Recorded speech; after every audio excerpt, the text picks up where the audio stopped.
Welcome to a real story of courage, hunger, and vision. This is not a fairy tale. This is the story of a young boy who started with empty pockets, cold nights, and a dream much bigger than his fear. Maybe you know this feeling, the feeling of wanting more, of feeling stuck. Maybe you've heard people tell you be realistic, but listen closely. Sometimes a struggle isn't a wall blocking your path. Sometimes it's a doorway. Today, you will improve your English and your mindset at the same time. You will listen, you will repeat, you will shadow with me. Shadowing is simple. You hear a sentence and you speak it at the same time. You copy the rhythm, you copy the flow, and your mouth learns English naturally. So take a deep breath, relax your shoulders. Let's begin. Part one: Growing up with nothing. The boy was born in a small countryside town in France. There were no big houses, no luxury, and no safety net. His family lived a simple life. His father worked with tools and wood, while his mother made small items by hand.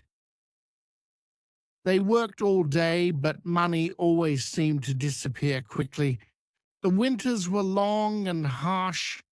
The walls of their home were thin, and the cold entered the house like an unwanted guest.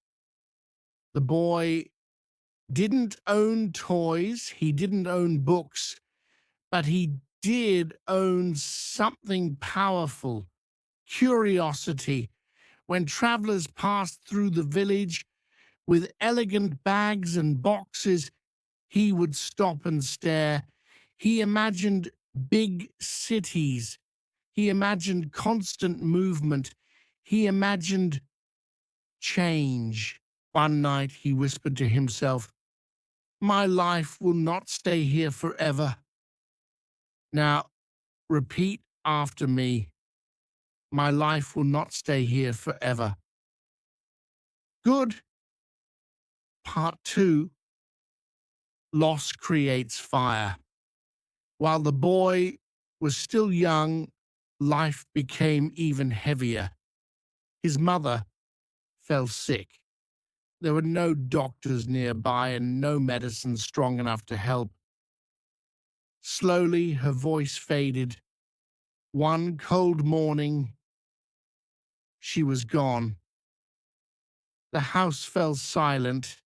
His father grew distant, and the boy felt completely invisible. But inside him, something strange began to appear. It wasn't just sadness, it was determination. At the young age of 13, he made a life-changing decision. He would leave. He would walk toward opportunity. He had no money and no map. All he had was a small bag and a very large belief in himself. Let's repeat this one. I will walk toward opportunity. Excellent. Part three: The long road. The journey was brutal. It wasn't days or weeks. It was years of walking. He crossed dense forests. He crossed wide rivers. And most importantly, he crossed his own doubt. Sometimes the rain soaked his clothes to the bone. Sometimes hunger shook his entire body. And sometimes fear would whisper in his ear, "Go back." But he always answered, "Not today. Let's say that together. Not today. He slept under trees. He shared bread with strangers he met along the way. He learned patience from his pain. Every single step he took trained his character. By the time he finally reached Paris, he was exhausted, but he was not broken. Part 4, Paris without mercy. Paris looked beautiful from a distance, but beauty often hides a cruel reality. The boy had no home, no job, and no one to protect him. He watched wealthy people entering warm cafes. He could smell the fresh bread baking, but his stomach remained painfully empty. He knocked on doors again and again looking for work, but the answer was always the same. No experience, no chance, no. Sometimes shame burned his face, but the fire of hunger burned even stronger. Still, he kept telling himself, I did not come this far just to stop. Repeat after me. I did not come this far to stop. Good work. Part 5. The first door opens. One evening, the boy saw a shop owner struggling with heavy luggage. Without a second thought, he rushed over to help. Inside the shop, he saw something magical. He saw wood, leather, metal, and incredible designs. He saw boxes designed to protect people's journeys. The owner watched him carefully. You work hard, the man said. Start by cleaning the floors. The boy accepted immediately. During the day, he swept the floors, but at night, he practiced in secret. He touched the tools. He tested the materials. He trained himself to be precise. One morning, the owner noticed the work he'd been doing. This is good, he said, impressed. I will teach you. Let's repeat that powerful phrase. I will teach you. And with those words, a new life began. Part 6. Creating something new. Years passed. The boy's hands became skilled. His eyes became sharp. He noticed that travelers wanted lighter, smarter luggage designs. They didn't want heavy, old-fashioned boxes. They wanted useful art. So the boy started to think differently. He created flat-top trunks that could be stacked.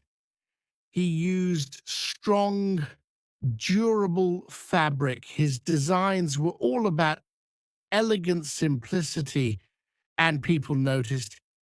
His work began to travel even before he did. Soon, important clients were asking for him by name. Quality became his language. Repeat with me. Quality is my language. Perfect. Part 7. From survival to vision. Later, he opened his own small store. The beginning was quiet, then a crisis arrived. War broke out. There was fear everywhere, and the streets were empty. Sales stopped completely, but his belief did not. When peace finally returned, people started to travel again, and they remembered his incredible craft. His name grew, his designs moved across countries, his vision became global. From a young boy who started with absolutely nothing, a fashion empire was born. This wasn't because of luck. It was built on patience. Let's say it one more time. Success grows from patience. Excellent. Now, for your final message, this is your shadowing lesson. The story is not just a piece of history, it's training for you. You learned three important things today. First, pain can be transformed into direction. Second, consistency is what builds confidence.